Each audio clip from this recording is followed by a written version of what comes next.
Hello दोस्तों, नमस्कार। News junction studio में आपका हार्दिक स्वागत है। आज हम मनोविज्ञान सीरीज के अंतर्गत अध्ययन करेंगे बुद्धि इंटेलिजेंसी का। बुद्धि एक मानसिक योग्यता है जिसके द्वारा वस्तुओं व तथ्यों को समझने और उनके आपसी संबंध खोजने तथा तर्कपूर्ण ज्ञान को प्राप्त करने में सहायता प्राप्त होती है। परिभाषा: टर्मन के अनुसार बुद्धि अमूर्त विचारों के बारे में सोचने की योग्यता है। डियरवर्न के अनुसार अनुभव के अनुसार लाभ उठाने की योग्यता ही बुद्धि है। बंकिंघम के अनुसार सीखने की योग्यता ही बुद्धि है। बर्ट के अनुसार बुद्धि अच्छी तरह निर्णय करने, समझने व तर्क करने की योग्यता ही बुद्धि कहलाती है। वुडवर्थ के अनुसार बुद्धि कार्य करने की एक विधि है। विलियम स्टार नवीन परिस्थितियों में अपने विचारों को समायोजित करने की सामान्य योग्यता ही बुद्धि कहलाती है। मैकडूगल: बुद्धि जन्मजात प्रवृत्ति को अतीत के अनुभव की सुधारने की योग्यता है। गैरिट के अनुसार बुद्धि अमूर्त चिंतन की योग्यता है। रायबर्न के अनुसार बुद्धि वह शक्ति है जो हमें समस्याओं के समाधान करने, उद्देश्यों को प्राप्त करने की क्षमता प्रदान करती है। बुद्धि की विशेषताएं: बुद्धि जो होती है यह एक जन्मजात व प्राकृतिक शक्ति है। बुद्धि प्रत्येक व्यक्ति में एक दूसरे से भिन्न भिन्न पाई जाती है। यह सीखने और समायोजन स्थापित करने में सहायता प्रदान करती है। कठिन समस्याओं का हल करने में सहायता प्राप्त करती है। वंशानुक्रम व वातावरण से बुद्धि प्रभावित होती है। वातावरण, प्रशिक्षण और शिक्षा बुद्धि को प्रभावित करती है। बुद्धि अमूर्त होती है। बुद्धि समायोजनशील है। बुद्धि सीखने की योग्यता है।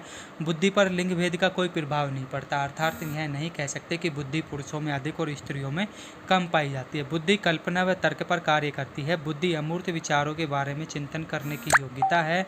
बुद्धि ज्ञानार्जन की योग्यता है। बुद्धि परिवर्तनशील होती है और बुद्धि विकासशील भी होती है। बुद्धि भले बुरे में अंतर करती है। बुद्धि जो होती है यह समस्या समाधान व अनुभव का लाभ उठाने की योग्यता है। बुद्धि के प्रकार: ईएल थॉर्नडाइक के अनुसार बुद्धि 3 प्रकार बताए गए हैं: सामाजिक बुद्धि, अमूर्त बुद्धि और मूर्त बुद्धि।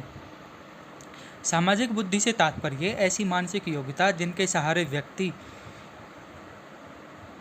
अन्य व्यक्तियों को ठीक से समझता है, व्यवहार में कुशलता दिखाता है। ऐसे व्यक्तियों को सामाजिक बुद्धि के अंतर्गत माना जाता है। इनकी समाज में बहुत ही इज्जत मानी जाती है। जैसे कोई अच्छा नेता है, शिक्षक है, मंत्री वगैरह, ये सभी सामाजिक बुद्धि के अंतर्गत माने जाते हैं। अमूर्त बुद्धि: अमूर्त बुद्धि से तात्पर्य ऐसी मानसिक क्षमता या योग्यता जिसके सहारे व्यक्ति शाब्दिक अथवा गणितीय संकेतों व चिन्हों को आसानी से समझ लेता है और उनकी उचित से व्याख्या करता है। इनके अंतर्गत कवि, वकील, शिक्षक, डॉक्टर, कलाकार, पेंटर व गणितज्ञों को शामिल किया जाता है। मूर्त बुद्धि: मूर्त बुद्धि से तात्पर्य ऐसी मानसिक योग्यता जिसमें ठोस वस्तुओं का महत्व समझा जाए या ठीक ढंग से विभिन्न परिस्थितियों का आकलन कर करके फिर निर्णय लिया जाए, जैसे कि यंत्रों व मशीनों के साथ अनुकूलन की योग्यता करना या मशीनों या यंत्रों के साथ में कार्य करना। जैसे इनके अंतर्गत इंजीनियर है, मिस्त्री है, कारीगर है, नर्तक है, वादक है या श्रमिक, इनको मूर्त बुद्धि के अंतर्गत माना जाता है। बुद्धि के सिद्धांत: एक तत्व का सिद्धांत के जो प्रवर्तक थे वो अल्फ्रेड बिन्ने को माना जाता है 1911 ईस्वी में। इनके अनुसार बुद्धि एक अविभाजित इकाई है। इसका जो विकास किया वो टर्मन व स्टर्न नामक मनोवैज्ञानिक ने किया। बिन्ने के अनुसार बुद्धि को अविभाजित माना गया और इस सिद्धांत के अनुसार यदि कोई व्यक्ति किसी क्षेत्र में निपुण होता है तो वह अन्य क्षेत्र में भी निपुणता हासिल कर लेता है। द्वितत्व का सिद्धांत और इसके जो प्रतिपादक थे वो थे स्पीयरमैन, जिन्होंने 1904 में इस सिद्धांत का प्रतिपादन किया। इनके अनुसार व्यक्ति में 2 प्रकार की बुद्धि पाई जाती है, एक सामान्य बुद्धि और एक विशिष्ट बुद्धि। बुद्धि के सामान्य कारक जो होते हैं वह जन्मजात पाए जाते हैं, जबकि विशिष्ट कारक अर्जित माने गए हैं। स्पीयरमैन के अनुसार जी तत्व अर्थात सामान्य बुद्धि वाला व्यक्ति हर परिस्थितियों में सफल होता है, अर्थात जिसमें जितनी ज़्यादा सामान्य बुद्धि पाई जाएगी वह उतना ही अधिक सफल माना जाता है। जबकि एस तत्व वाला विशेष बुद्धि वाला व्यक्ति जो होता है वह केवल विशिष्ट परिस्थितियों में अर्थात जब उसके अनुकूल परिस्थितियाँ होगी वह तभी सफल हो सकता है। त्रितत्व का सिद्धांत या त्रिखंड का सिद्धांत, इसके प्रतिपादन कौन थे? स्पीयरमैन, और इन्होंने ये सिद्धांत 1911 में किया। अपने द्वितत्व के सिद्धांत में संशोधन किया गया इनके द्वारा और एक और तत्व इनमें जोड़ा जिसे समूह कारक ऐड किया। 3 तत्व जो थे उनमें सामान्य कारक, विशिष्ट कारक और समूह कारक। मात्रा सिद्धांत या बालू का स्तूप और इसे ही परमाणुवादी सिद्धांत भी कहा जाता है। इसका जो प्रतिपादक थे वो थे E.L. थॉर्नडाइक। इनके अनुसार मस्तिष्क के जो गुण होते हैं वो स्नायु तंत्रियों पर निर्भर करते हैं। प्रतिदर्श का सिद्धांत, इसके प्रतिपादक थॉमसन थे। इनके अनुसार व्यक्तियों में विभिन्न प्रकार की बुद्धियों का, योग्यताओं का संगठन पाया जाता है। क्रमिक विकास का सिद्धांत सिरिल बर्ट व टर्मन ने दिया 1965 में। इनके अनुसार बुद्धियों में सामान्य मानसिक योग्यता, विशेष मानसिक योग्यता, क्रियात्मक, यांत्रिकी और शाब्दिक सांख्यिकी योग्यता पाई जाती है। गिलफोर्ड का त्रियामी सिद्धांत। गिलफोर्ड ने 1959, 1961 और 1967 में 3 मानसिक योग्यताओं के आधार पर बुद्धि की संरचना की व्याख्या प्रस्तुत की, जिसे त्रिविमीय बौद्धिक मॉडल भी कहा जाता है। इनके अनुसार संक्रिया अर्थात समस्या समाधान के लिए जिस मानसिक प्रक्रिया से गुजरा जाता है वह संक्रिया कहलाता है। विषय वस्तु, समस्या समाधान के लिए जिस सामग्री की आवश्यकता होती है उसे विषय वस्तु या अंतर्वस्तु कहा जाता है।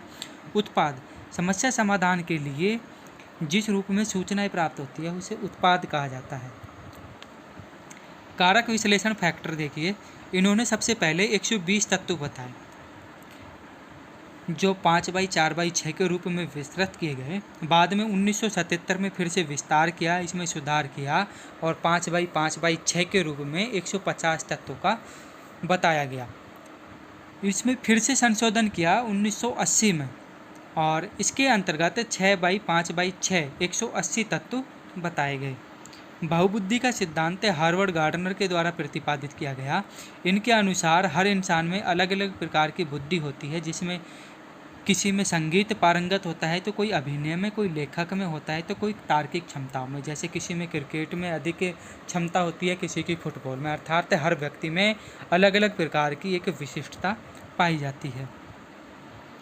इन्होंने बुद्धि के सिद्धांत को समझने के लिए 8 क्षेत्रों में विभाजित किया, जिसको भाषागत, तार्किक, गणितीय, देशिक, संगीतात्मक, शारीरिक गतिविधि, अंतर्वैयक्तिक, अंतःव्यक्ति और प्रकृतिवादी। गार्डनर ने अपनी फेमस पुस्तक frames of mind, the theory of multiple intelligences में काफ़ी अच्छे से इस सिद्धांत का प्रतिपादन किया है। केटल का सिद्धांत, इसके जो सिद्धांत के प्रतिपादक हैं वो केटल हॉर्न को माना जाता है। इन्होंने बुद्धि को 2 भागों में बांटा, एक को तरल बुद्धि और दूसरी ठोस बुद्धि।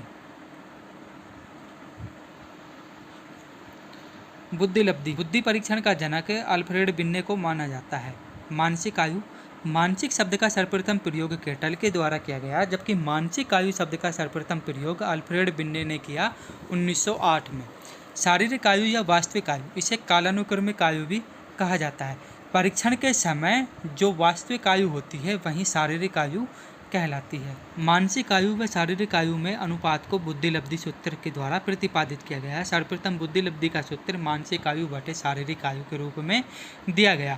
इस सूत्र का 1912 में स्टर्न व कुहलमान के द्वारा स्टर्न ने बुद्धिलब्धि शब्द का प्रयोग किया अपने मानसिक लब्धि के सिद्धांत में, इसलिए इसे स्टर्न व कुहलमान का बुद्धिलब्धि का सूत्र भी कहा जाता है। बुद्धिलब्धि शब्द का सर्वप्रथम प्रयोग किसने किया था? टर्मन ने किया था और सूत्र का प्रयोग किया बुद्धिलब्धि के लिए मानसिक आयु बटे शारीरिक आयु गुणा में 100। टर्मन के अनुसार बुद्धिलब्धि 25 से कम बुद्धिलब्धि वाले महामूर्ख व जड़ बुद्धि के अंतर्गत रखे गए। 25 से 49 मूढ़ बुद्धि, 50 से 69 मूर्ख बुद्धि, 70 से 79 मंद बुद्धि के अंतर्गत रखे गए। 80 से 89 सुस्त बुद्धि, 90 से 109 सामान्य बुद्धि, 110 से 119 उच्च बुद्धि के अंतर्गत, 120 से 139 श्रेष्ठ बुद्धि, जबकि 140 से ऊपर प्रतिभाशाली विद्यार्थी रखे गए, जो कि समाज में लगभग 2% ही पाए जाते हैं। प्रतिभाशाली विद्यार्थी कितने पाए जाते हैं? 2%। बुद्धि का मापन व परीक्षण, फ्रांसीसी मनोवैज्ञानिक अल्फ्रेड बिन्ने को बुद्धि परीक्षण का जनक कहा जाता है। विलियम वुंट ने 1879 में जर्मनी के लीपजिंग नामक शहर में प्रथम मनोवैज्ञानिक प्रयोगशाला स्थापित की। सबसे पहले व्यक्तिगत बुद्धि परीक्षण का निर्माण किसने किया था? बिने साइमन ने। सामूहिक बुद्धि परीक्षण का निर्माण सबसे पहले टर्मन ने किया। सामूहिक बुद्धि परीक्षण का उद्भव जो है वो अमेरिका से माना जाता है, जो प्रथम विश्व युद्ध के दौरान किया गया।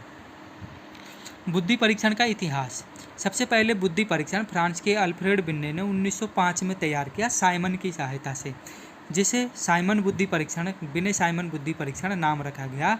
और इसमें प्रश्नों की संख्या कितनी रखी गई? 30। इसका जो पहला संशोधन हुआ वो 1908 में, दूसरा संशोधन 1911 में रखा गया और प्रश्नों की संख्या रखी गई 59।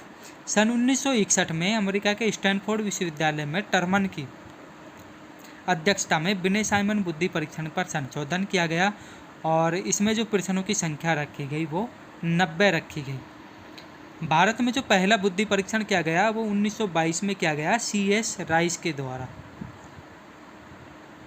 CS rice. प्रश्नों की संख्या 35 और उपकथन इसके अंतर्गत 7 रखे गए। भारत में CS राइस के अलावा भी डॉक्टर सोहनलाल भाटिया, पंडित लज्जा शंकर व डॉक्टर जलोटा के द्वारा भी बुद्धि परीक्षण किए गए। बुद्धि परीक्षण का वर्गीकरण देखिए। बुद्धि को 2 भागों में बांटा जाता है, व्यक्तिगत बुद्धि परीक्षण और सामूहिक बुद्धि परीक्षण। इन दोनों को भी फिर आगे 2-2 पार्ट में बांटा गया। व्यक्तिगत बुद्धि परीक्षण को व्यक्तिगत शाब्दिक बुद्धि परीक्षण, व्यक्तिगत अशाब्दिक बुद्धि परीक्षण। शाब्दिक बुद्धि परीक्षण अर्थात जिसके अंतर्गत शब्दों का उपयोग किया जाए, अशाब्दिक जिनमें शब्दों का प्रयोग न किए जाकर क्रियात्मक रूप से किया जाए। सामूहिक बुद्धि को भी 2 भागों में बांटा गया, सामूहिक बुद्धि, सामूहिक शाब्दिक बुद्धि परीक्षण और सामूहिक अशाब्दिक बुद्धि परीक्षण।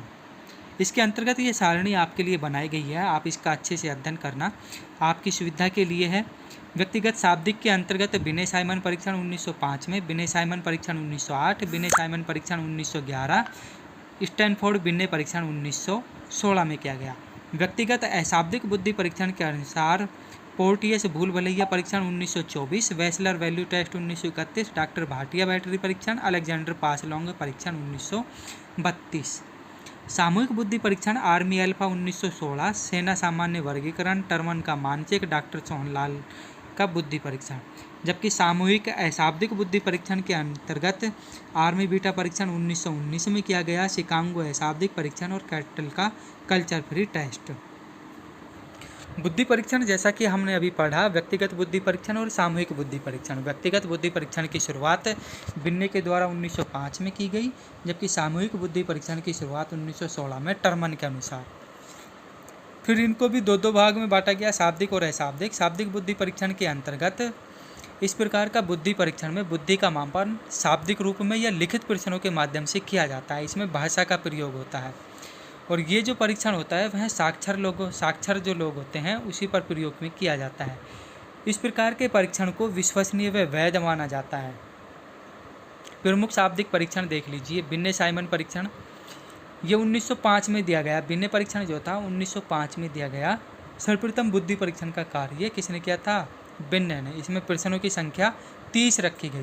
पहला प्रश्न सबसे सरल, जबकि 30वां प्रश्न जो सबसे अंत था वो सबसे कठिन रखा गया।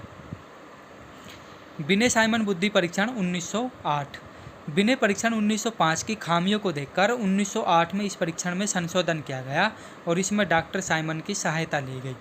इसीलिए बिने साइमन परीक्षण कहा जाता है। यह 3 वर्ष से लेकर के 13 वर्ष तक के बालकों के लिए बनाया गया। प्रश्नों की संख्या रखी गई 49। इसी सिद्धांत के अंतर्गत सबसे पहले मानसिक आयु शब्द का प्रयोग हुआ। कब हुआ था? ये 1908 में।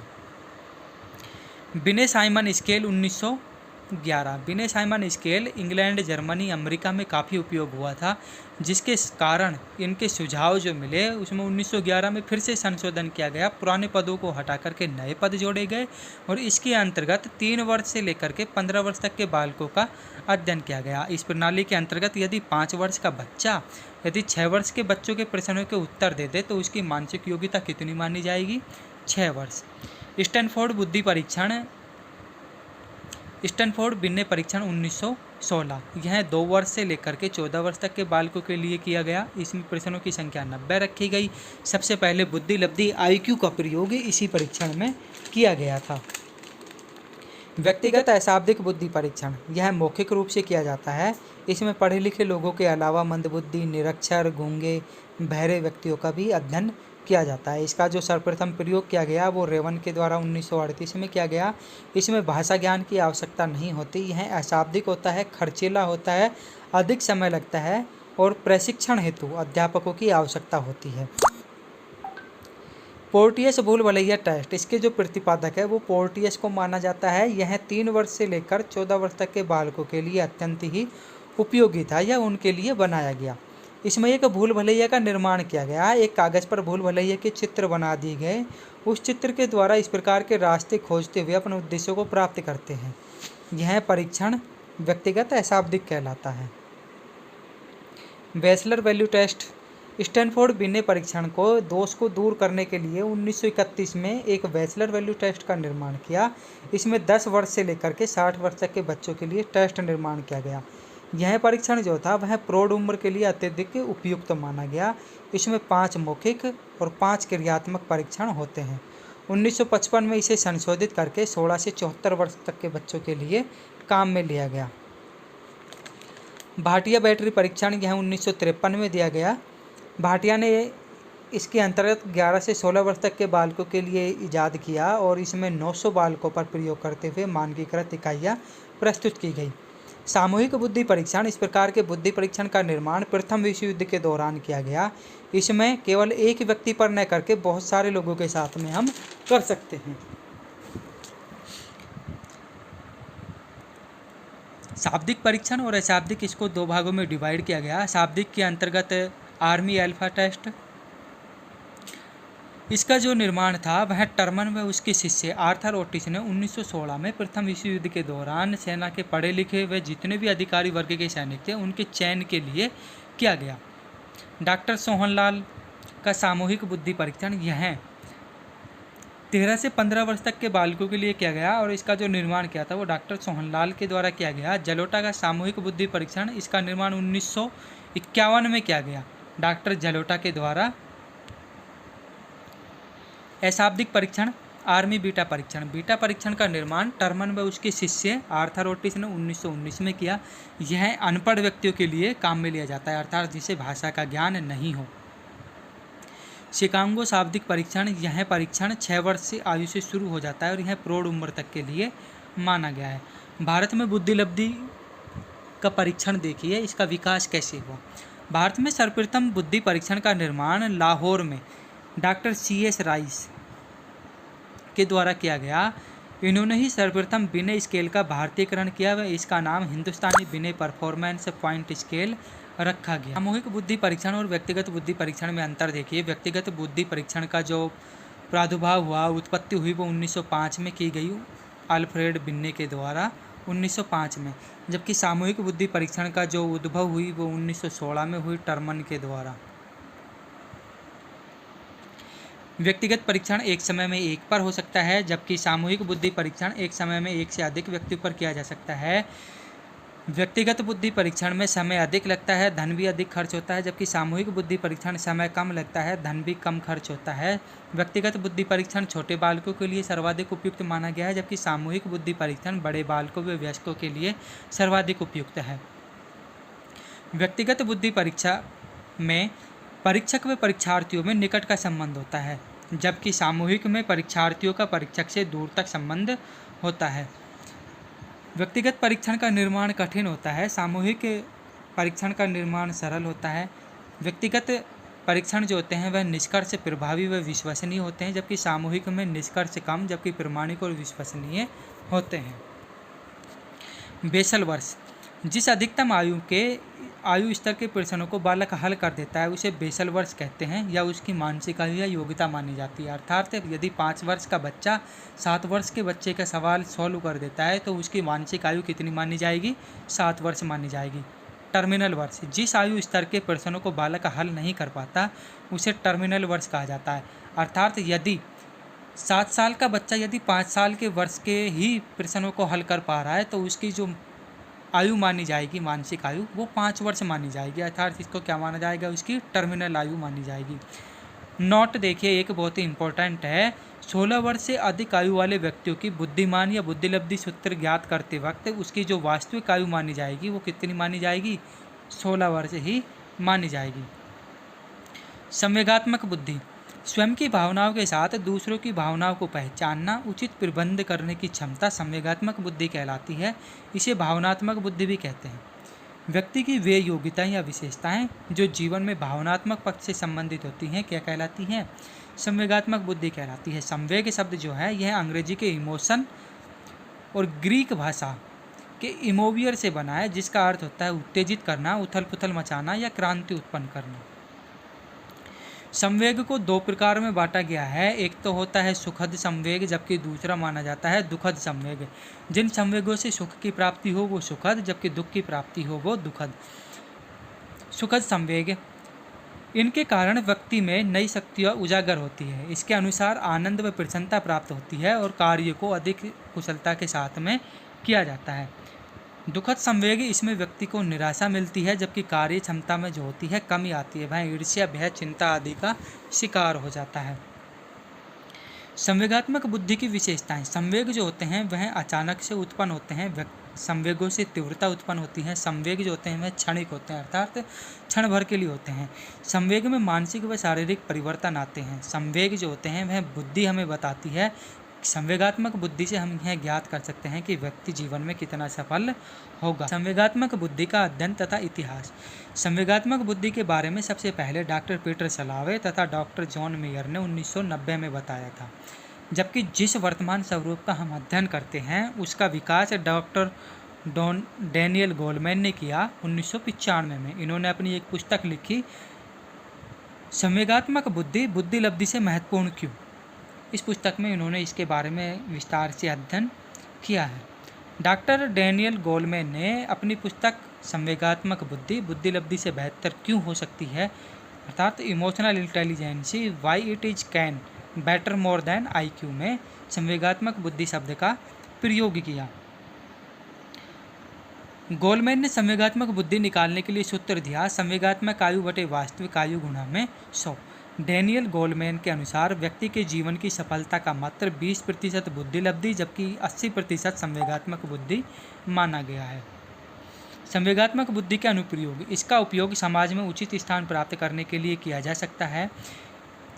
इसके द्वारा संबंधों तथा रिश्तों में घनिष्ठता बनाई रखी जा सकती है। जीवन को सुखमय व शांतिमय बनाने में, वांछित सफलता प्राप्त करने में, बालक को कक्षा में प्रथम स्थान प्राप्त करने में, उच्च उपलब्धि अभिप्रेरणा स्तर प्राप्त करने के लिए, जबकि यह क्रोध नियंत्रण हेतु भी अभ्यास व परीक्षण में सहायक होती है। संवेगात्मक बुद्धि के तत्व। डैनियल गोलमैन ने 1995 में भावनात्मक बुद्धि को 5 भागों में बांटा। पहला, अपने संबंधों को जानना। दूसरा, अपने संवेगों को नियंत्रित करना। तीसरा, स्वयं को अभिप्रेरित करना। चौथा है दूसरे के संवेगों को पहचानना। व 5वां, दोस्ती को निभाना। दोस्तों, आपको हमारी ये YouTube वीडियो कैसी लगी? यदि आपको हमारी ये YouTube वीडियो अच्छी लग रही है तो आप हमारे चैनल को लाइक करें, शेयर करें और सब्सक्राइब भी कराएं अपने दोस्तों से। धन्यवाद।